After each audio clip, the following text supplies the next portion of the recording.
Knowledge in Space is a series of symposia. This is the 13th symposium, and it is dedicated to the relationship between knowledge and institutions. Institutions matter. They make a difference for societal outcomes, for welfare, for economic development. This is why the Klaus Tschira Foundation is so important to realizing the encounter of a global group of leading scholars from very different fields. And the meaning of the term varies from organizations such as governments and states and corporations over law and legislation and regulation, the rules that societies and regions give to each other as prescriptions. And finally, in a more sociological perspective, the daily orders of interaction, the stable patterns, the ways people interact with each other, which also varies over place. And the hope is to advance our understanding in the way institutions evolve over time and change, and how they can be made useful for the future of economic and social development.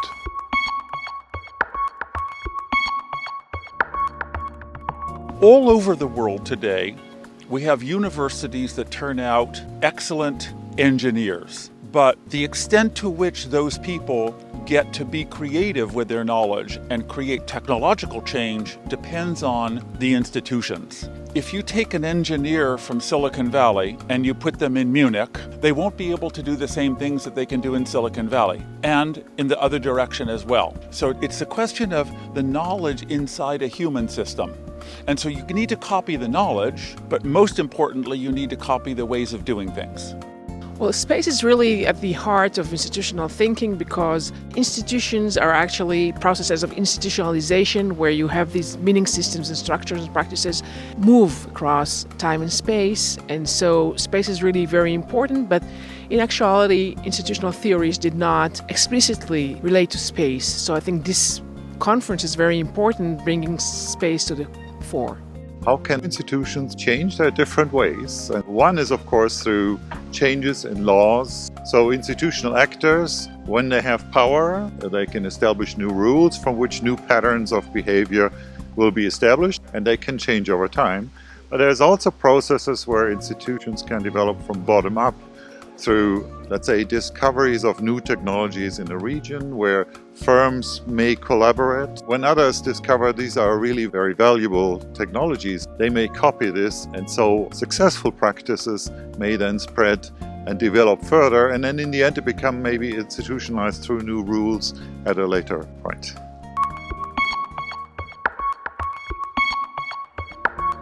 The major function of institution is it facilitates social interaction. We have an idea of how others will approach me. You could say if you completely lack this knowledge, let's take the case of Columbus setting a foot on America and seeing some Indians there these people have never met. The first question is friend or foe? And pretty soon then you get the first cues that these people have a peaceful interest, and then that might get reinforced and reinforced. And this uncertainty we don't usually have in social life, because when you get into a taxi, you know that the taxi driver is going to get you somewhere. You might still distrust him that he makes a round, but at least people have certain roles, certain expectations, and that facilitates social life.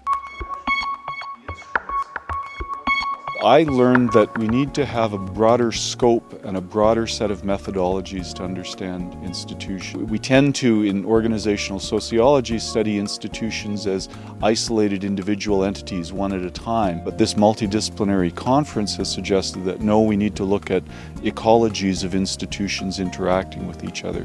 And we can't use single methodologies to understand that.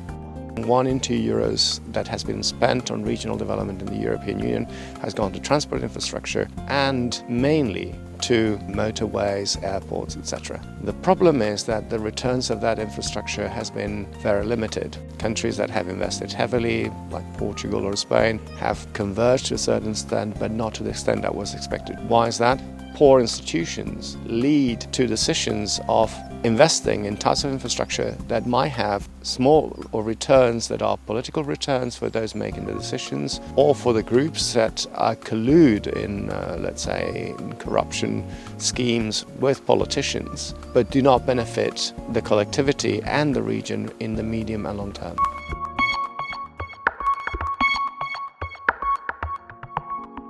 law is an institution which partly monitors and controls itself as a legal system, but also it monitors and controls other institutions. So it doesn't matter which walk of life we're talking about. Law is related to society, reflects society, but it does have some sort of autonomy. Modern legal systems try not to be influenced by other social systems, particularly the political and the economic one.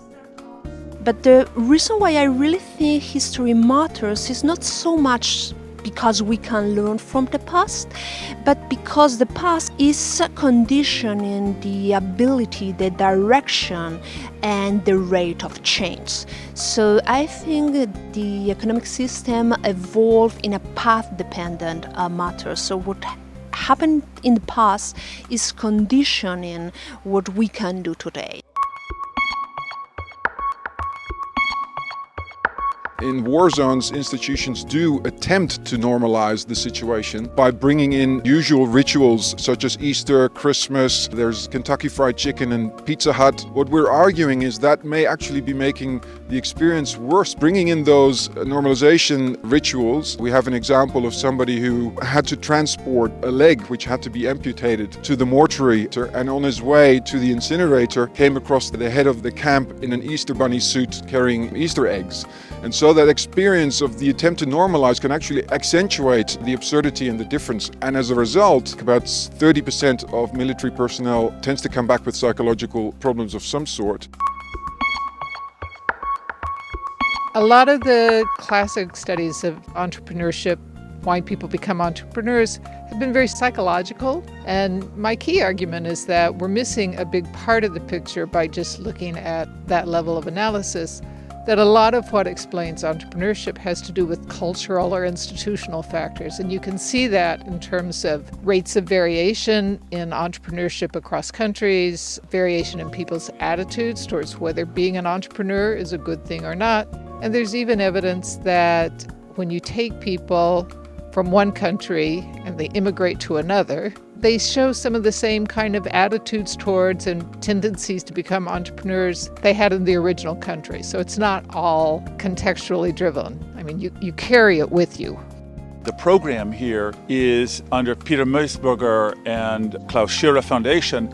They've managed to have a long-term interest in a subject and bring people together year after year. And so what's happened is they've accumulated a set of publications that deepen the understanding of a subject. And that kind of continuity and interdisciplinarity are really rare in academia. So it's very precious. And also it's a beautiful place to come to, and it's really pleasant. The people are nice, so it's great.